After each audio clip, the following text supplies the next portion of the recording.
What is up, guys, and welcome back to the 17th episode of the Kritic Movie Podcast, where we talk about movies and all that other fun stuff. And we got we don't have a whole bunch to talk about. We have somewhat to talk about. We're not going to talk about any news that came out today as of Monday, but we will talk about some of the big news that came out as of last week. Like some of the Terminator Dark Fate reactions, like the Mandalorian reactions, like Bob Iger strikes back against Francis Ford Coppola, and Martin Scorsese's comments against Marvel News, and not a whole lot, but you know what, screw it, and a whole lot of other fun stuff. So go get a snack, excuse me, so go get a snack and tune in, because it's gonna be a good one. So with that said, let's start this podcast. Allow me to reintroduce myself. My name is Han Solo. I'm Captain of the Millennium Falcon. Bond. Up in the sky, it's a bird! It's a plane! It's Superman! Hasta la vista, baby. Say hello to my little friend! Here's Johnny.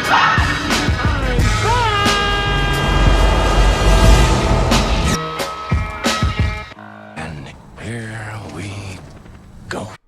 What is up, guys, and welcome back to the 17th episode of the Kritic Movie Podcast. Like I already said, but whatever. I hope everyone had a fantastic weekend. I know I did. I got a chance to go see The Lighthouse. I like the movie. I don't love it. But, however, the movie has had me thinking a lot about it, so it definitely accomplished that goal. But, I mean, I saw Dolomite Is My Name. That movie is fantastic. It might be my top 10 of the year. This week, it's time. It's Terminator time. That's going to be awesome, and I hope everybody is having a wonderful week. But anyways, let's get down to why we're here today, and that is some movie news. So let's start talking some movie news. So basically, the big headline here is the box office, because things are going down. Fireworks are exploding. It's crazy. It's absolutely nuts.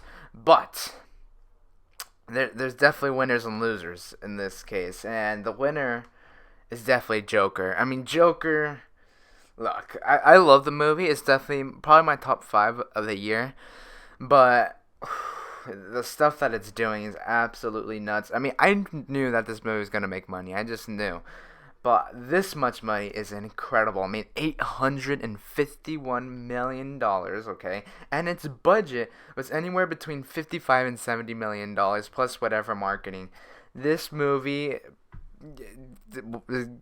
is giving Warner Brothers $500 million in profit, which is absolutely insane. And I'm glad it is, because it shows other studios that films like this could be made and it can make bonkers money. So it's absolutely awesome. I'm glad that it's making money, and definitely deserves all of it. And it has everyone talking, so everybody wants to be a part of the conversation.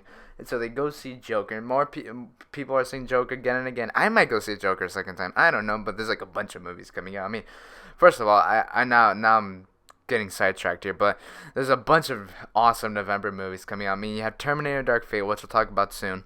Next week we have Doctor Sleep, which I cannot wait to see. The week after we have Ford vs. Ferrari. The weekend after, I'm gonna go see a preview screening of Knives Out, and A Beautiful Day in the Neighborhood comes out. I mean, it's absolutely insane. And we have like that Just Mercy movie with Michael B. Jordan and Jamie Foxx. Oh, this is gonna be such a great November. But anyways, back to this Joker. I mean, Joker, again, it deserves all this money. It's absolutely incredible, the things that it's doing at the box office. It's making everybody start talking. This movie will be nominated for a bunch of Oscars, in my opinion. How many Oscars will it win? I don't know. I think Joaquin Phoenix has a great shot of winning Best Actor. Like, if the Oscars were today, yeah, you're darn right that Joaquin Phoenix gets that statue. But right now, there's some other movies that aren't doing so hot. And, one of them is Maleficent, the Mistress of Evil. Now look, I did not do a review of this movie. Why? Because I didn't see it. Why did I not see it? Because I don't care about these movies. Why? Because I just don't. The first one I was not interested in at all. Not because I don't like Sleeping Beauty, okay, I like the movie, but it's just that I had no interest in it. And then the Mistress of Evil trailers was just like, whatever. And the first one came out 5 years ago, but it made a buttload of money. I believe it made like over $700 million, which is insane on like a $180 budget. $180 budget, yeah, that will be the day. A $180 million budget, big difference there. But Maleficent 2, The Mistress of Evil, first of all, it had an opening of half of what its predecessor made, which was $36 million, where the first one made like 70 something.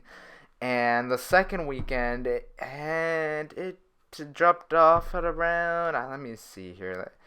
Maleficent 2, it's kind of hard because Box Office Mojo changed like their website and everything, and I'm sure some people are upset. I mean, I don't mind it, but whatever. I don't know, I don't have it here, but I think the second weekend it made around $18 million, or 17 or something. So it had around like a 50% drop, which isn't bad, but still, it's not having a good start. However, internationally, it's making pretty good numbers, 229 million, domestically 65 million, running out at a worldwide total of $294 million on a $185 million production budget, plus marketing, so you're looking at about maybe 215, 230 possibly, somewhere between that range, I'm guessing. But I mean, that's expensive. I mean, I think this movie will barely make it even, but you can make the argument it was probably 5 years too late for this Maleficent movie, and to be honest, maybe the trailers just didn't do it, which shows the importance of trailers. I mean, the trailers definitely didn't do it for me. I don't really care. I mean, sure, Angelina Jolie, she's fine. Sure, whatever. But I just didn't catch the audience there. The box office results definitely show that, and these box office results definitely show something, and that is the Gemini Man numbers. Woo-wee! This one was a bomb, man. It's quite stinky. Now, I did not get a chance to see this movie, not because I didn't want to watch it, but because I was sick, so I didn't get a chance to see it. But Gemini Man has made $148 million. Now, you see, lots of movies out there would love to make $148 million. Heck, I would love to have $148 million right now in my pocket, but I don't. Maybe $148 in dollars, maybe. Not even, whatever. But, so Gemini Man has grossed up.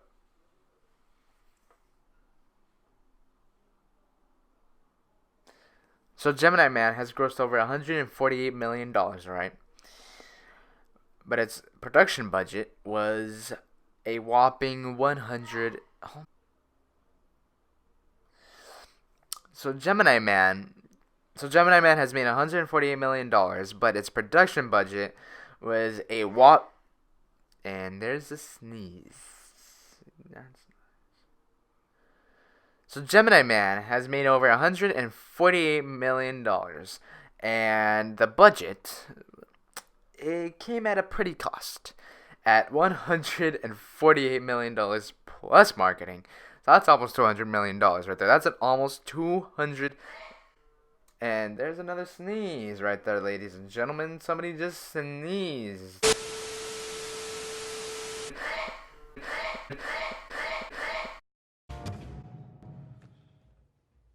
Little trouble there.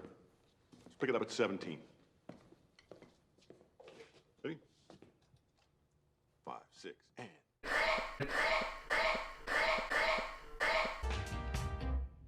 You're rushing. Here we go. Ready? Okay. 5, 6, and.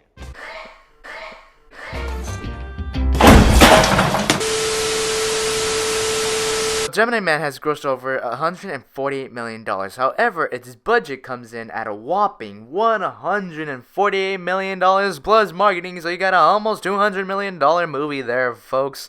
So that's not very good. In fact, reports have come out that this movie will cost Paramount $70 million. Now, I feel bad for Paramount because this is not going good for them, and I feel bad. I truly do, because, I like Paramount quite a bit. I don't want Paramount to go down. It can't. It's one of the classic studios. It just can't happen. But anyways, first of all, this just shows, again, how important trailers are, because this just shows that the trailers probably didn't appeal to the audience. And this also shows that Will Smith Even though I love Will Smith, doesn't have the same star power that he used to have back in like the Independence days or the Men in Black days and all those. And I gotta be honest, when I saw the report that this movie was gonna cost Paramount $70 million, my mouth just dropped. I was like, wow, that is a big chunk of change there that Paramount's gonna have to cough up. But I really do feel bad for this movie, and I really wished it did well. I mean, for everyone's sakes, for Paramount's sakes, for Ang Lee's sake. Well, I mean, does Will Smith really need? I mean, it's Will Smith, whatever. But sure, for Will Smith's sake, and for everyone a part of the movie's sake. And I feel bad whenever I see a movie flop, even when it stinks. Even though, I mean, the reviews didn't help. That's for sure. I mean, this movie has like a 36% or something on Gemini Man or whatever. But I haven't seen the movie. I still will probably see it, maybe when it comes out on home video or something. But we'll see. But anyways, let's get on to the next topic, and that is my man, my brother in arms, Bob Iger. He responds to Francis Ford Coppola's comments, who says, I haven't really talked about this, but he said that Marvel movies were despicable, which I think he took it a little bit too far there. He took it a little bit too far there. But let's talk about Bob Iger's comments. So this is what Mr. Iger had to say. I actually just ate lunch with him the other day. He's a quite friendly man. I really like him. But he said, it seems so disrespectful to all the people who work on those films, who are working just as hard as the people who are working on their films, meaning Martin Scorsese and Francis Ford Coppola, and are putting their creative souls on the line just like they are. And then he concluded by saying, are you telling me that Ryan Coogler making Black Panther is doing something that somehow or another is less than anything Martin Scorsese or Francis Ford Coppola have ever done in any of their movies? Come on! Man, look, it doesn't matter what side you are, but I give this guy some props. I mean, this is just, I applaud Bob Iger for coming out and saying this, because he just shows that he's got your back. He's got your back, and it's awesome to see that. And look, even though I'm not glad that Disneyland is so expensive right now, however, this is something to be glad about, because this just shows how awesome of a CEO he is, and he's definitely probably the best CEO Disney's had, other than probably Walt Disney the Great, other than him. I mean, just the stuff that Bob Iger has done is absolutely incredible, and just to see how he backs up his colleagues like a Ryan Coogler. I mean, when he said that, I was like, oh, that's like a drop the mic moment. I mean, he came out and just put some rage on that fire, and then Martin Scorsese comes out at the Irishman premiere, and then I wouldn't say he rebuttals his argument, but he makes his comments look better, I guess you can say. But I think Martin Scorsese's comments, I think they were fine. Look, to be honest, I don't care about this story, to be honest with you. I just find it interesting how Bob Iger reacted. I was like, yes. I was like the Emperor. I was like, good, release your anger. Like that. I'm like, yes. I mean, but I don't care what Francis Ford Coppola thinks about Marvel movies. I don't care what Martin Scorsese thinks about Marvel movies. I really don't. I just want to see the movies. That's all. I don't care. And to be honest, James Gunn, even though Martin Scorsese's idol, who I get his reaction, but it doesn't matter. I mean, it's not like these comments are going to make people be like, oh no, we can't watch Marvel movies anymore, they're despicable. I mean, Francis Ford Coppola, like I've said before, he went a little bit too far there. I mean, despicable, I don't know why. I don't know if I would that's the word to use, even if you don't like the movies, which I mean, I love MCU movies. I mean, there's some that I don't like. I mean, like Thor 2, there's the Thor: The Dark Worlds, the Iron Man 2, but whatever. Even Guardians 2, I'm not the biggest fan of. Whatever. But I think I give props for Bob Iger striking back to the evil that is Martin Scorsese, Francis Ford Coppola. Yeah, whatever. Let's stop talking about this. Let's move on. So now let's move on to another topic here, and this is about somebody who, at least for now, thinks he's a part of another superhero universe, and that is Jared Leto. And he basically, I'll just say this, he feels alienated, and he felt like he was basically put aside when Warner Brothers greenlit the Todd Phillips version of Joker with Joaquin Phoenix. And look, I understand where he's coming from. I really do. 'Cause to be honest, I'd be upset too if I were him. I'm like, really, you brought me in to do 10 minutes, or not even 10 minutes, like 5 seconds of a movie that was hot garbage? Like, really? Like, what's the matter with you? What's the matter with you? I get where he's coming from. But then again, if you're Warner Brothers, it's like, look, would you rather have this person who most of the general audience didn't really care for as a Joker, or this other guy named Joaquin Phoenix that just strolls up in here and gets everyone talking about how great he is and gets Oscar buzz and how he's gonna win best actor in a leading role at the Oscars? I mean, which guy would you rather have? So I mean, it's a smart move for Warner Brothers' part if they choose to go ahead with more of Joaquin Phoenix's Joker and pretend Jared Leto's Joker didn't happen. And if I were Jared Leto, I would be upset. But it's a smarter move for Warner Brothers to do, and that's just the business. Like, it's rough, it's tough, and I'm sure Jared Leto knows that more than any of there's probably only 2 people watching, but then any of the 3 of us know. But again, I feel for Jared Leto, but it's a smart move for Warner Brothers, and it only takes one yes from Joaquin Phoenix to make another Joker movie, which is why I'm not 100% that there will be a Joker sequel. Well, I don't want there to be, because I feel like this Joker movie is just such a good standalone film. But whatever, so let's move on to something that I'm very excited about, and that is Terminator Dark Fate. The reactions came out last week, and they're pretty good, so let's talk about these reactions here. Nope, that's for the next topic. Alright, here we are. So, the first reaction here. So, this is from Steven Weintraub, who says, Terminator Dark Fate is easily the best Terminator movie since T2. By the way, you're going to see that a lot. And has some fantastic action, and loved how the film features 3 female protagonists that all kick all sorts of booty. So awesome seeing Linda Hamilton back as Sarah Connor. He continues by saying, I've been a fan of Mackenzie Davis since seeing her in *Halt and Catch Fire*, but she takes it to a whole other level in Terminator Dark Fate. If you like her work in Dark Fate, go back and watch *Halt and Catch Fire*. I've actually never seen it, so let's see here. Here we are. Haley Fouch says, oh, the film, you ask. It's solid, super well articulated action. Linda Hamilton is aces, easily the best sequel since T2. I mean, that's not saying much, but whatever. Either though I've only really seen Genesis or Jenny Smith. I haven't seen Salvation or Rise of the Machines, nor do I care to see, but whatever. Dark Fate takes The Force Awakens, if it ain't broke it, don't fix it mentality to Cameron's films, and turns out it ain't broke. I think that's smart for them to do if they go back to the Terminator roots. I mean, that's what Star Wars did, like she just pointed out, and it worked out for them. Some other franchises have done it, and I think seeing where the Terminator franchise is right now, I think it's a smart move. However, even though this movie is getting good reviews, or at least decent reviews, I believe last time I checked it had like a 60% on Rotten Tomatoes, which is good. I mean, a lot of movies wish they had 60% on Rotten Tomatoes. Gemini Man. But I'm just checking the Rotten. It has 68% with 96 reviews. So that's pretty darn good. So I'm really excited to see it, and I'm happy that they're going back to their roots, because I mean the franchise just needs that. Perry Nemiroff says, is Terminator Dark Fate the best since T2? Yup. Linda Hamilton's return makes a big difference. Mackenzie Davis kicks all sorts of booty, and jeez Louise, man. And Natalie Reyes is an excellent anchor. Gabriel Luna's Rev 9 is a winner too.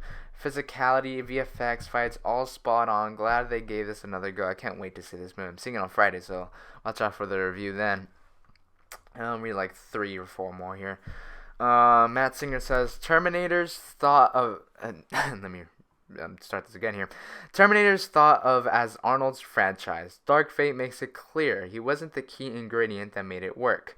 It was Linda Hamilton. She's incredible in this, and the movie's very solid. I recently defended the Terminator sequel, so make of this what you will.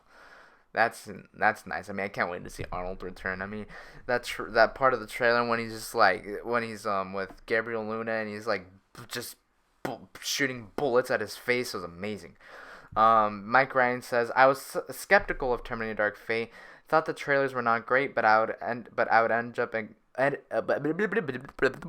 geez, a lot of bloopers today. Hey, but I would up.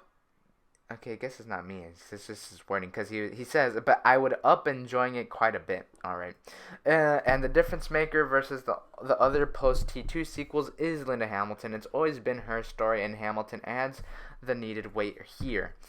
I'll read two more here. Jeremy and Lucier says Terminator Dark Fate is basically Terminator The Force Awakens. And it's satisfying, exciting reboot that's essentially the best parts of T1 and T2 in a blender. Davis, Reyes, and Hamilton was excellent. The action wows, and while it's familiar, it's easily the best T3 yet. Terminator is back.